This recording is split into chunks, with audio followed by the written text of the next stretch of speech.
જીઆઈડીસીમાં steam line પર safety વિના કામ કરતા કામદારો નજરે પડ્યા હતા. હાર્નેસ વિના 30 થી 40 ફૂટ ઉપર લાઇન પર કામ કરતા કામદારોની સેફટી સામે કંપની અને ઇજારદારની ચૂકીદી સેવાઈ હતી.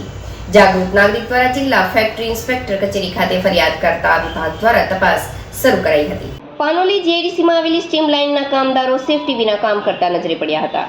કંપનીના ગાયત્રી એન્ટરપ્રાઇઝના કોન્ટ્રાક્ટમાં કામ કરતા કામદાર 30 થી 40 ફૂટ ઊંચાઈ પરના સેફટી બેલ્ટ, સેફટી હેલ્મેટ કે પછી દોરડા સાથેની હાર્નેસ પહેર્યા વગર જીવના જોખમે લાઇન પર બેઠા બેઠા કામ કરી રહ્યા હતા. આ પરત્વે જાગૃત નાગરિકનું ધ્યાન જતા તેમના દ્વારા કંપની ઇજારદારને સેફટી અંગે પૂછવામાં ચૂકીદી સાધી લીધી હતી. યોગ્ય ઉત્તર ન મળતા આ અંગે જિલ્લા ફેક્ટરી ઇન્સ્પેક્ટર કચેરી ખાતે ટેલિફોનિક ફરિયાદ કરી હતી, જે અંગે જાણ થતાં જ ટીમે તપાસ શરૂ કરી હતી. કંપની અને તેના ઇજારદારની ગંભીર બેદરકારી જોતા કામદારના જીવ જોખમમાં મુકાઈ રહ્યા છે. ત્યારે માત્ર કાગળ અને બેનર પર જ ઉજવાતા સેફટી ડે પરત્વે સજાગતા કેળવાય એ જરૂરી છે. બાકી કામદારોના જીવ કોરી ના બને તો નવાય નહીં.